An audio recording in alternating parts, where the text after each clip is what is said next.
If you listen to my last episode about, you know, the situationship, this is kind of a follow up because I feel like after that conversation, we need to talk about decentering men. And when I say decentering men, I'm not talking about hating them because those are not the same thing. I feel like people hear dissenter men and immediately think you're bitter or you're angry or you sworn off love and men forever. And that's not what's happening. So they need to chill out. That's not what women are doing when they are decentering men. That's not what anyone is doing when they are decentering men. So I want to talk about what it actually means and what it looks like for me and why it's been one of the healthiest shifts I've made. So let's get into it. Oh wait. Before that, hi, welcome back to the Bad Brain Podcast. I am your host, Imani. Thank you for being here with me today, my beautiful human beings. Okay, that's all. I just wanted to do my intro. Take it away, Samara.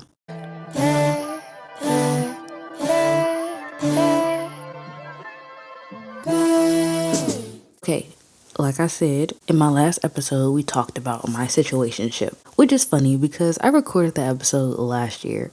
I just found the old audio and I released it. But in releasing that episode, I felt another conversation needed to be had, and that is about decentering men. I talked about most of the things I tolerated and let him do and say to me. Embarrassing. Well, not really. Anyway, all because I wanted to be loved. I did all that. I allowed him to do so many things to me because I just wanted love. And as I sat back and I listened to that entire episode before I released it, I realized something very important.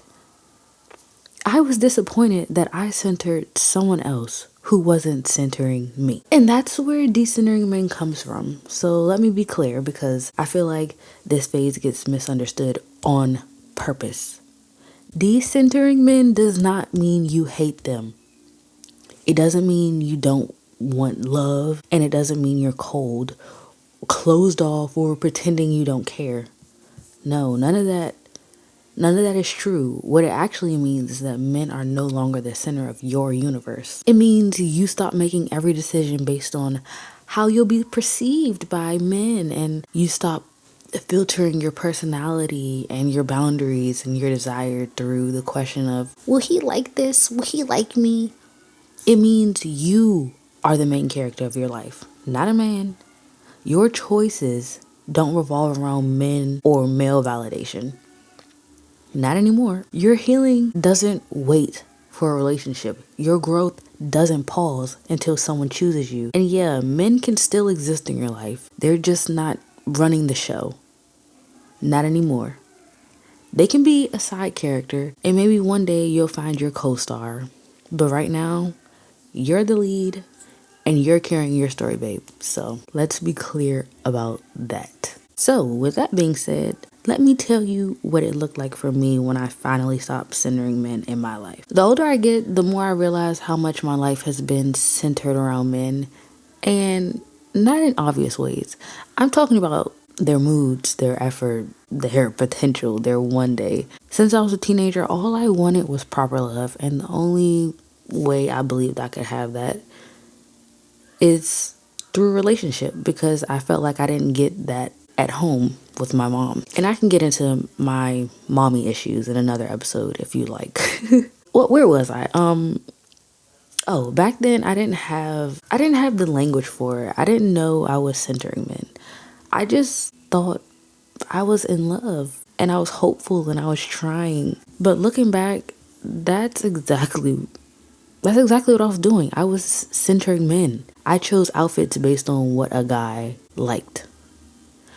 I wore my hair in certain ways because someone told me they liked it better that way. I made decisions, big and small, that were influenced by a male's approval, even though I told myself that I was independent. And the crazy part is I always thought I wasn't one of those girls. Oh my God. I always thought I wasn't one of those girls, and it turns out I absolutely was. Because guess what? Even though I made fun of one of my high school friends for saying, I'm not myself unless I'm in a relationship. Girl, you were constantly in relationships back to back. You haven't been single in over a decade. So yeah, you didn't outright say that you needed a relationship, but you were constantly in one. And that's me talking to myself. And honestly, everything changed once I became a mom. Because becoming a mom, becoming a mother, bitch, I'm a mother. Sorry.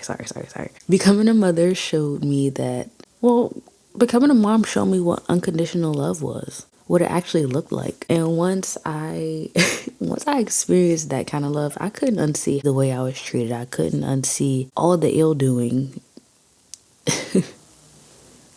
that I allowed men to do to me. And all of that wasn't love at all. I let men talk to me crazy. I don't even want to get into all of that, but yeah, after I had my son, I just couldn't unsee all of the bad things that I thought was love, which actually was not. When things got real, responsibilities, consistency, showing up, I started seeing people for who they actually were, not who they said they'll be. And once my son was here, I couldn't afford to romanticize potential anymore. I couldn't explain away behavior. I couldn't carry emotional weight for someone else while I was carrying the emotional weight of myself and my child, especially my child. And realizing that it didn't make me better. It made me wake up. It made me wake up to a lot of things. It made me realize that a lot of what I've been doing before wasn't healthy. Not for me, and definitely not for the kind of mom I wanted to be. And I refuse to repeat patterns. My mom put men before her children. Her mother put men before her children. Her mother put men before her children. And I refuse to keep repeating that pattern. No. So decentering men, none of that really came from anger. It came from growth. It came from responsibility. And it came from understanding that I can't build a stable life for myself or my child while centering people who couldn't even show up for me in any real way at all.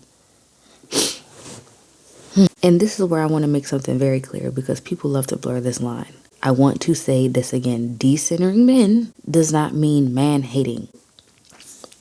I've said this so many times already in this episode, but I just want to make this crystal clear.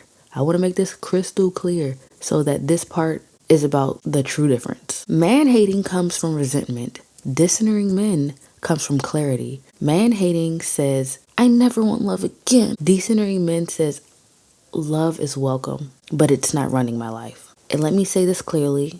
I still love love. Ugh, I'm such a lover girl. I'm a romantic through and through. Music still moves me. Love songs still make me feel things. Albums still make me dream. Dive and So Easy to Fall in Love by Olivia Dean. Please. LMA's EP3.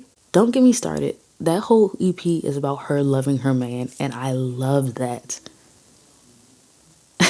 I love that. Those projects don't make me bitter. They make me hopeful if I'm being completely honest. They remind me that love can be soft and mutual and intentional. I still love romantic novels. Emily Henry novels, I eat those up. If this was a video, I would have that TikTok where I would have that TikTok where the lady is dancing with the baby and they're like feeding each other back and forth. Don't mind me. Don't mind me. Also, I love Tia Williams. I love the way she writes love with such depth and realism. Black love at that.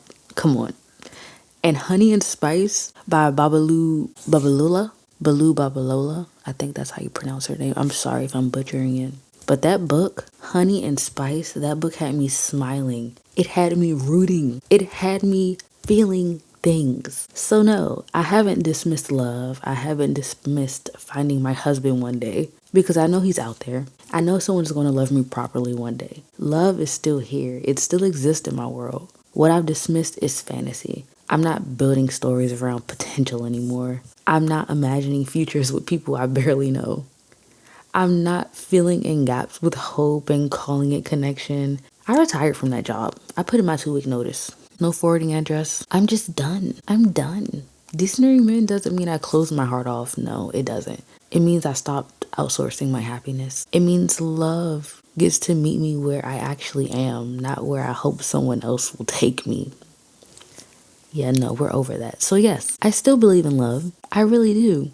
I love love, like I said. I'm just not chasing it at the expense of myself anymore. And once I stopped chasing, I started noticing something else. A few men that I've dealt with, especially in that situationship episode, I'm especially talking about this guy. A lot of men will lead you on. A lot of men will make you feel like you're in a relationship when it's actually just a situationship. And situationships thrive when you're disconnected from yourself. Because when you're centered, when you really are tuned in to who you are, confusion doesn't last that long. When you're connected to yourself and your spirit starts rejecting mixed signals, your body knows before your mind catches up. Confusion stops feeling exciting and it starts feeling uncomfortable.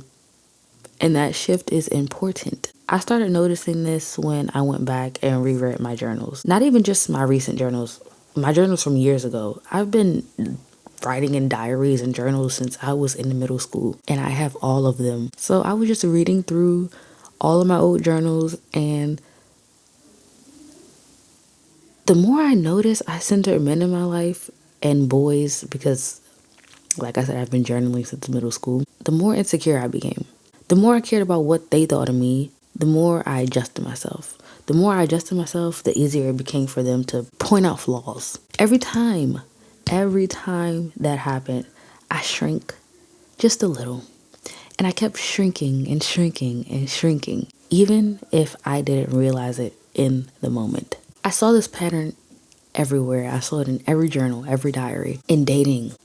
Different men, same dynamic, and eventually I had to be honest with myself because something hurt. Something that hurt, but also freed me. I wasn't missing the person. I was missing the idea, the attention, the dopamine. The what if? What if I can change him? What if I can make him love me properly? What if this? What if that? No, no, no, no. I was missing the validation, the almost, the half hearted, the fake I love yous.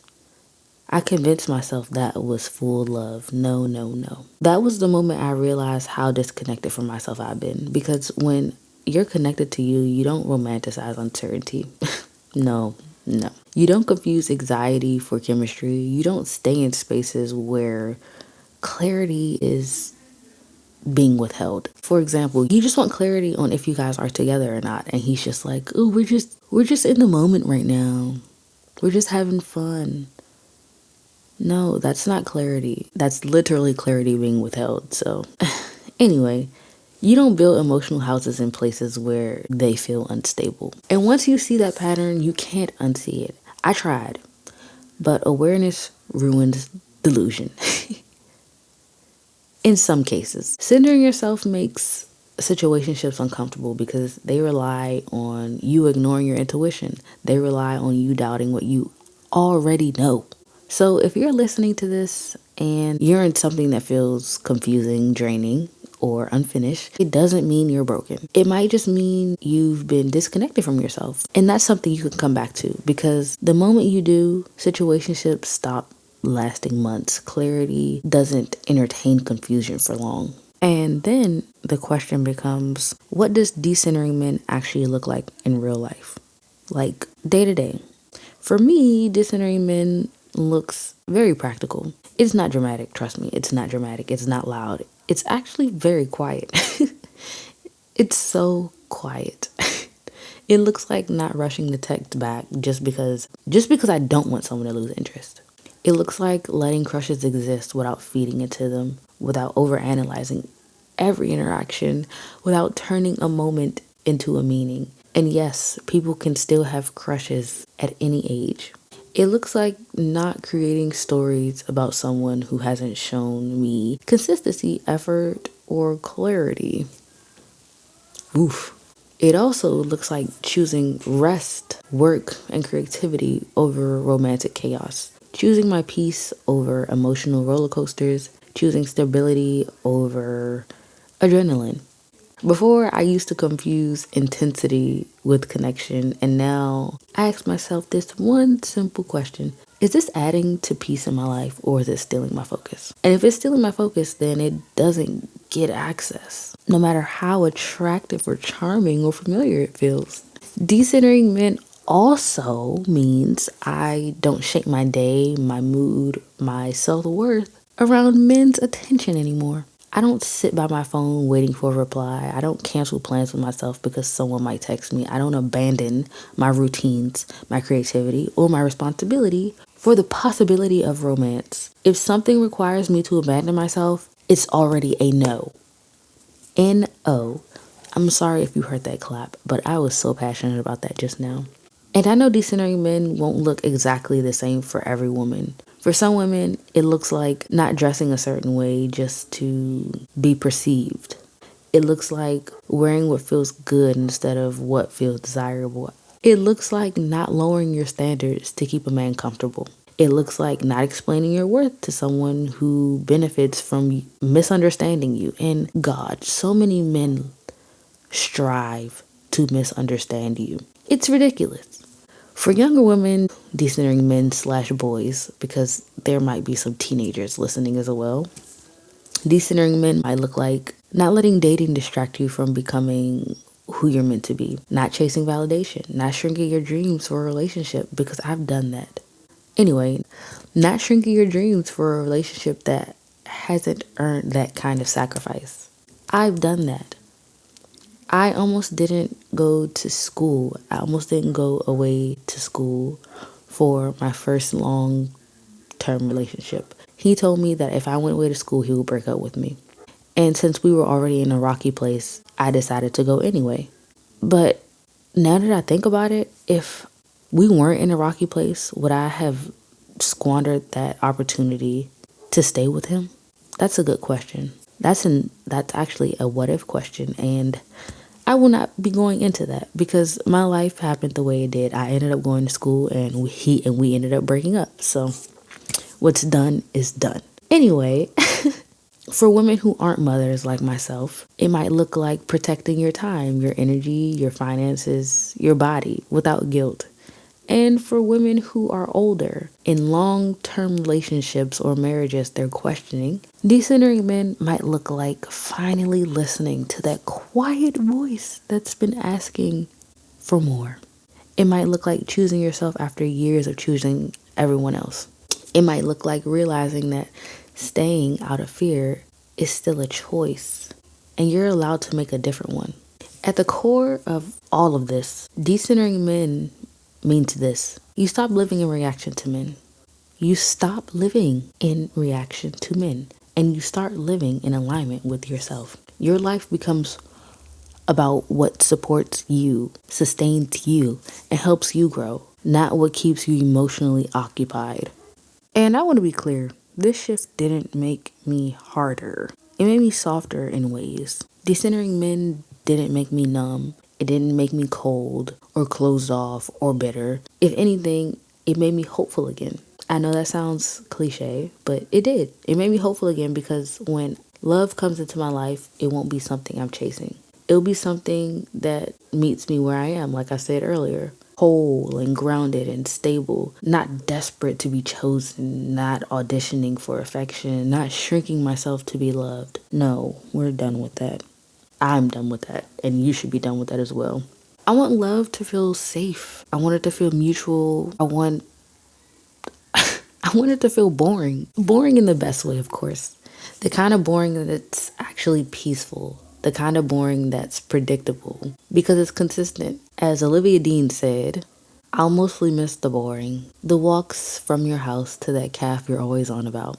Well, that song is actually a breakup song, but she literally said it in her song. She said she'll miss the boring.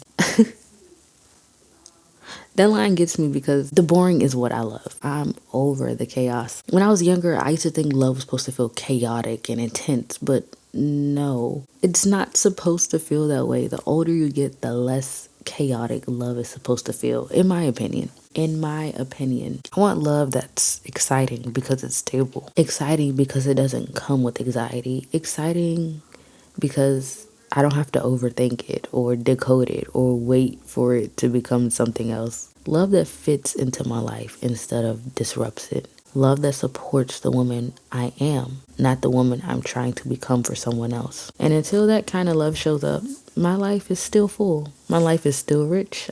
It's still meaningful. I have creativity, purpose, my sisters, joy, music that makes me feel something, a child, my baby who loves me unconditionally, and a version of myself I actually like being alone with. I'm not waiting anymore. I'm living. Decentering men didn't take away from me. It gave me back me. Does that make sense? It gave me back myself. Just without the confusion or attachment. And it's so funny because there was this article going around last year and it said, what did it say? Is having a boyfriend embarrassing? I just thought that was funny because I did have a boyfriend last year. Anyway, if you're listening to this and you're in the middle of unlearning, unbecoming, and choosing yourself for the first time, please be gentle with yourself. Please. Sometimes you may backslide, and that's okay. I know I've caught myself backsliding a few times. I can't lie, but I caught myself and I noticed the patterns. And as I'm noticing these patterns from these backslides, I'm learning, and the backslides are becoming less frequent. If this episode resonated with you, sit with it, journal about it. Don't rush to apply it, just notice. And if you listen to the situationship episode and this one felt like an exhale after that lesson, yeah, same. I love you. Take care of yourself. And I'll talk to you in the next one. Mwah. Oh, wait, that's my YouTube. And that's my YouTube outro. Anyway, take it away, Samara.